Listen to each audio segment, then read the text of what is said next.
मला एक गोष्ट समजत नाही, तुम्ही कमवताय इकडं, खाताय इकडं, पिताय इकडं आणि नारेकोवाची लावता पाकिस्तान जिंदाबाद. हे तर असं झालं ना, घराच्या अब्बूला अब्बू बोलायचं सोडून तुम्ही शेजारच्याला अब्बू बोलता. देशाशी गद्दारी, नमक हराम. मला एक गोष्ट अजून पण नाही समजत, तुम्हाला एवढंच जर त्या पाकिस्तान सोबत तुम्हाला प्रेम आहे तर का नाही तुम्ही पाकिस्तानमध्ये जात?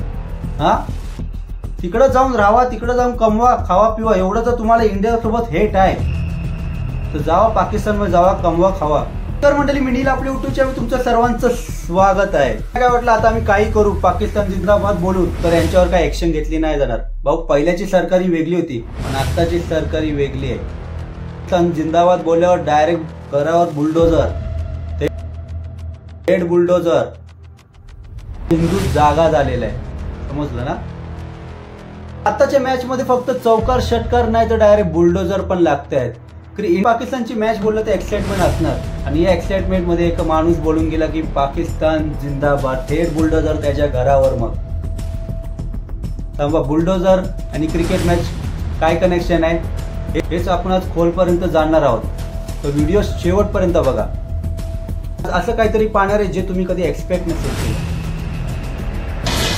पाकिस्तान जिंदाबाद गैंग को हिंदुस्तानी बुलडोजर ने सबक सिखाया। रोहित शर्मा बाद होने के बाद उन्होंने जो हंगामा किया कि पाकिस्तान जिंदाबाद, अफगानिस्तान जिंदाबाद।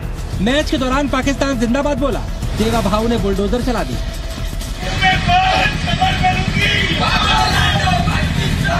चैंपियंस ट्रॉफी में भारत पाकिस्तान मैच के दौरान महाराष्ट्र के कुछ मुस्लिमों ने देश विरोधी नारे लगाए। इसके बाद देवेंद्र फडणवीस की सरकार का बुलडोजर एक्शन शुरू हो गया। बुलडोजर ने पहला पंजा चलाया तो स्क्रैप दुकान की दीवार गिरी। अगले 2-3 बार में बुलडोजर ने पूरी दुकान को समेट दिया। हे म्हणजे यांचे इल्लीगल बिझनेस. असाच मुख्यमंत्री पाहिजे आपण, जो डायरेक्ट ऍक्शन घेईल. महाराष्ट्र के मालवण में कबाड़ का कारोबार करने वालों की दुकानों को बुलडोजर ने कबाड़ बना दिया. तर महाराष्ट्राच्या मालवण मधली ही गोष्ट आहे, आणि तिकडच्या निलेश राणेंनी यांच्या इलिगल बिझनेसवर, इलिगल दुकानावर डायरेक्ट बुलडोजर चढवलेला आहे. निलेश भाऊ, तुम्हाला सलाम. ही माणसं नक्की क्रिकेटची मॅच बघतात आहे की जंग जिंकतात आहे? पाकिस्तान जिंदाबाद. अरे भाऊ, तू कुठल्या गावात आहे ते तर बघ पहिला. शेजारची लोक मॅच एन्जॉय करताय आणि तू डायरेक्ट पाकिस्तान जिंदाबाद. त्यांनी पाकिस्तान जिंदाबाद म्हटलं, त्याचं दुकान फक्त ट्रेंडिंग मध्ये नाही गेलं तर थेट बुलडोजर ऍक्शन मोड मध्ये आलं.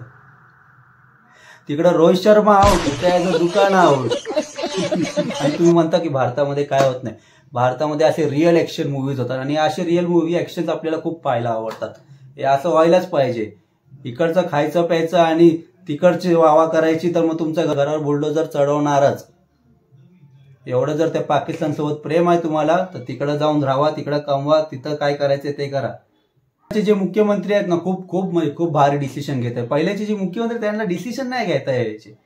ते लोक वोटसाठी फक्त विचार करायचे की त्यांची सत्ता कशी म्हणजे राहावी, त्यांची मनं दुखावली तर त्यांची खुर्ची जाईल, हा विचार करायचे.